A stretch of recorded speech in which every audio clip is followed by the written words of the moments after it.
Hi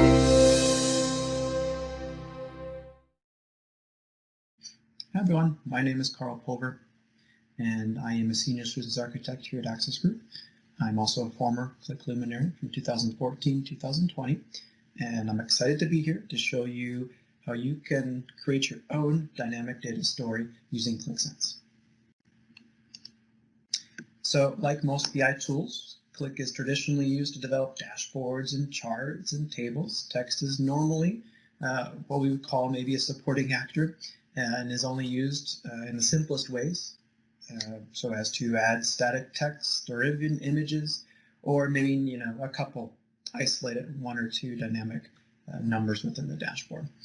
It's also worth noting that like other tools, Qlik has recently added components that use machine learning to add dynamic text. So while these natural language generation tools might help you with users to summarize information in charts or to highlight certain outliers and add that additional information, they aren't built with that core message, and they don't evoke that desired emotion similar to what Ken described, right? So you can't sell a strategy using natural language generation that's available to you in Qlik. We want to, might even show you things you might not want to highlight and that are interesting, but not really that important for people to know. I do believe, however, there is some middle ground, right? So Qlik has a very extensive and fabulous expression library.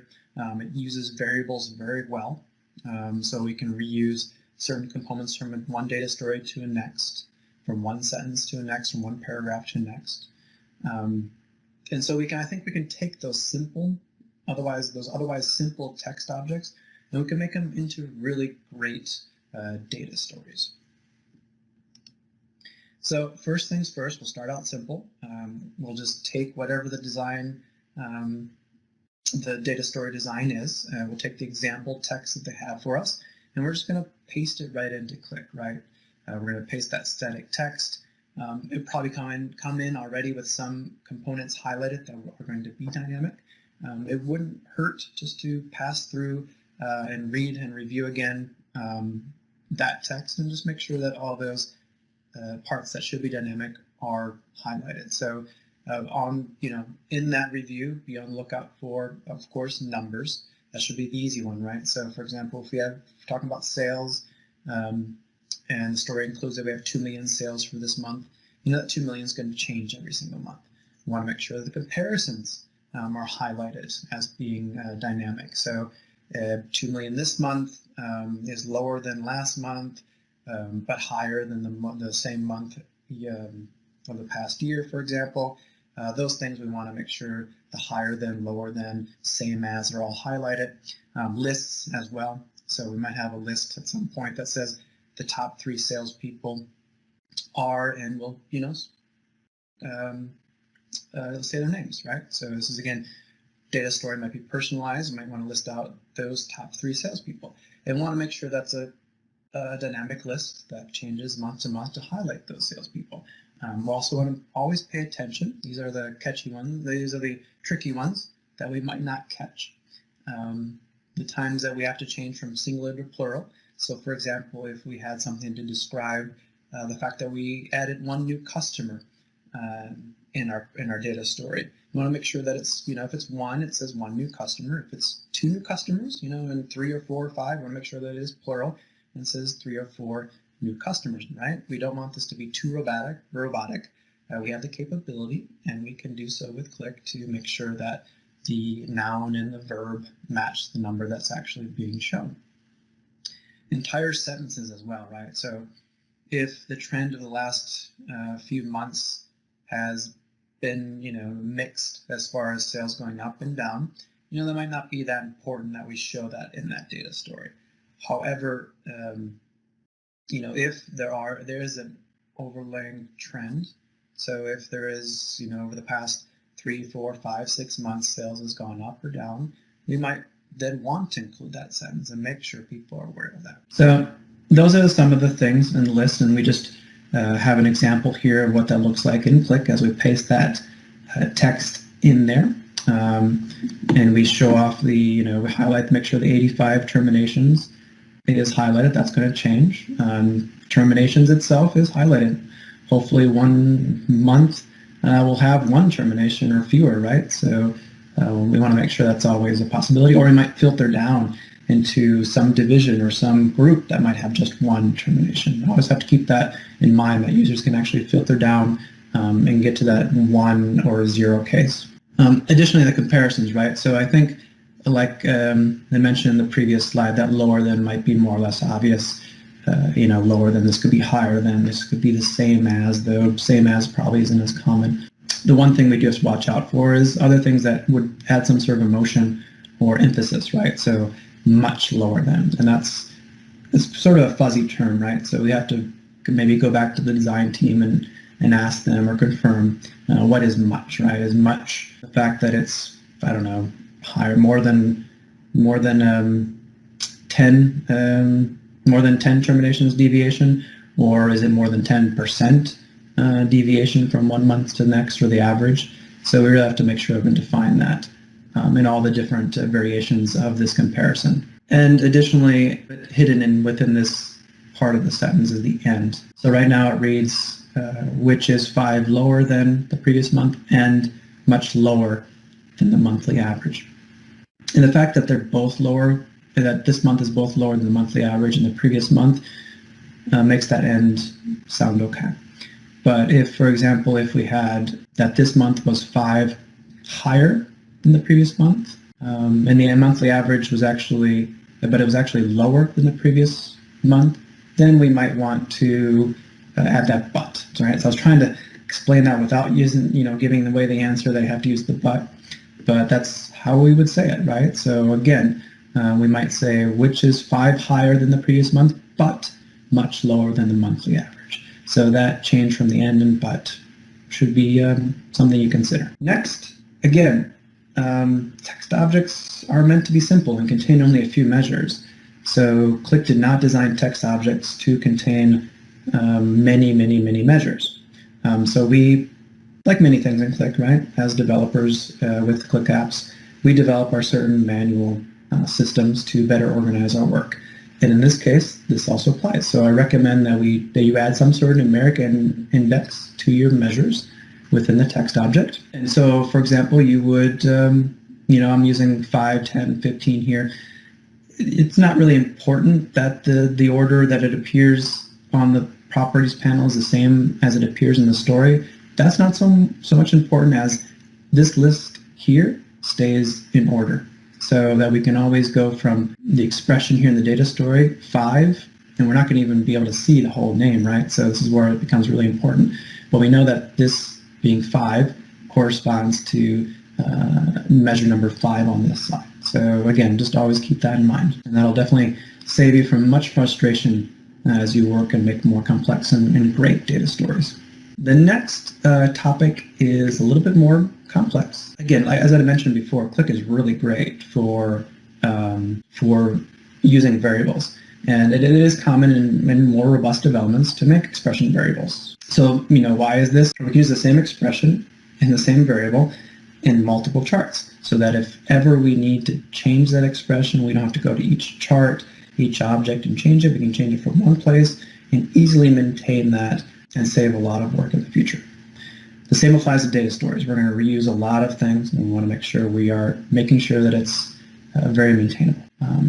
That being said, there's also a more advanced feature, right? So we have the simple expression variables, but we also have what we call parametrized variables, where we can, if we had, for example, a variable that had the sales expression, we can make a even better solution and use a parameterized variable concept and say that we want, again, the same expression, but we want to pass in a parameter to define what period it is over. So we can, again, say it again, but we can have the same expression, but now we have it, for example, and I'll just show it, I might as well just show it here in the screen. So we have voluntary terminations, but we want to have it calculated over the current month to date.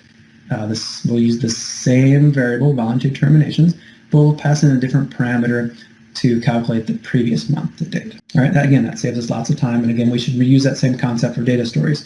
Now, there's another idea here that we want to also be able to reuse these comparisons, for example. So these comparisons where we calculate or we return whether two numbers are the same, one is higher, one is lower. We want to reuse that, independent of what the expression or calculation is. And it becomes very useful if we're able to actually do something like this, where we have our text comparison function, and our first parameter is just another function. And we compare that with yet another function. This, however, is a little bit tricky. So if we would try to do this as I try to first do it, where we $expand these functions within another parameterized variable, what will happen is Qlik is really sensitive with all the commas that appear in this parameterized variable. So this expression is probably pretty complex and has plenty of commas, especially within a set analysis. And once it reaches that comma, it's just going to break this function. So the real trick here is that if you're going to do something like this, you really don't $expand these parameters at the time that you're calling it. At the same time as you're calling this overlaying function, which in this case is the text expression. And again, we want to do the same thing. We want to reuse the same function to do, for example, length of stay. So we'll not $expand it here. We'll actually wait until the actual, when we develop out what this variable is. So this is the actual script or expression behind the fx_text comparison. You will see, hopefully you might be familiar with some of these terms. You will see the $1 and $2 to mean the first and second parameter. But since we expect these to be functions, we are going to $expand these within this variable expression. Now, the real neat thing here is that if you do actually pass in some actual number, 1, 2, 3, 4, 100, whatever, if you $expand a number, it's just the number, right? It actually doesn't go to null, it's just the number. So 100 $expanded is 100. So that's a great thing to have. All right, so next up, going a little bit farther down the rabbit hole, but I promise this is the farthest we go, but this is really fun, and this is a really great trick to develop out. These data stories have really interesting sentences, not just, strict discrete value comparisons if one is greater than or less than. There's really great sentences in that, for example, the number of voluntary terminations has gone up for the past 4 months, or sales has gone down for the last 7 months, or the trend for the last 6 months has been mixed or up or down. Those types of sentences where we have some sort of evaluation of a sequence of ordered values, really easy to do in a programming language like JavaScript, right? Where you might create some loop, and starting with the month, with this month you might work way backwards and notice that the latter month is greater than the previous month, and just keep on working back, just evaluating the latter month with the previous month. So this, really easy to do in other programming languages. This technique is really not available within the UI. You could do it in the script. But you want to make sure these data stories are as dynamic as possible. So you don't want to just calculate the general trend of the company as a whole. You want to see maybe what is the trend of a particular division, a particular customer, a particular product within a customer, right? And that would be just too much pre-calculation to do within the script. So found this way. Actually, I'd been developing this or thinking about this for a while. This is something I started playing with when I did my second book, Mastering QlikView Data Visualization, and gladly it came up again when we were talking about these sentences, and I was able to work it out a little bit more and hopefully share the solution with you so that you can also reuse it when you run into these situations. So the solution, the actual function to explain the whole trend is a little bit more complex, and I think in its complexity of if the trend is up and down, it kind of loses its ability to be understood very easily. So I started with, I'm just going to share just a really simple recursion, and that is factorial, right? So what's the factorial of 5? It's 5 times 4 times 3 times 2 times 1. It just starts with 5 and then just multiplies the number below it in a succession, just like we would with trends, right? To see if this month is lower than the last month, etc. One warning. Remember that the little fine print here. One warning is that factorial is a native function in Qlik, so don't use this technique to actually calculate factorial. You can use the actual factorial function. That being said, again, this is just to describe how this is worked out. We have, the fx, our function fx underscore factorial. We have one parameter that we're passing in, and my example would be 5. That 5 would be multiplied by, and then we have this series of script. Now, what this is doing is just dynamically creating the next $expanded variable, parameterized variable in this case. So it's going to evaluate whether it's reached the end case yet. So if it's reached 1, in which case it'll just come back with 1, and then at that point multiply 4 times 5 times 4 times 3 times 2 times 1. If it hasn't reached that case yet, if it's on 3, 4, whatever, it'll then call itself, so fx factorial, and send in the parameter of the number 1 less than that one. That's how it's actually work. This is kind of fun. And take this text, paste it into your Qlik, and it'll work pretty great. So, and based on that, you can expand on that, extrapolate that idea, and apply it to things like trends and such. Right. Finally, so yeah, as the last two examples demonstrate, some of the functions can be quite complex.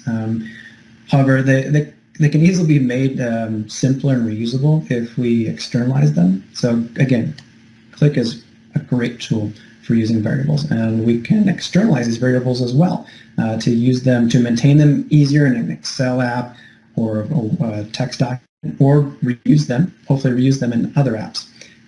Here at Access, we have a development framework called the ADF. It's actually called Access Development Foundation because each customer is going to be different, and it's based on where we start from, and then we can make best practices according to what we're working on with each customer. So again, ADF, Access Development Foundation. So in this foundation, we have master calendar that we use in all of our projects. We have, based on the master calendar, point in time set analysis variables that we reuse.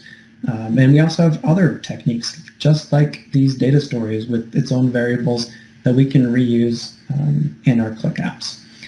This makes them, throughout our whole team, makes our Qlik apps consistent, reusable. It also just simply makes us able to create better Qlik apps faster. And it's really something if you don't have something similar in your own Qlik environment, I highly recommend that you do apply something like that. And there's no better way to start than to start with the whole data story initiative and adding data stories to your Qlik apps. All right, that concludes developing data stories. Hopefully you've enjoyed this 3-part series, and thank you for listening. I'm really excited to find out what stories will you tell with your data.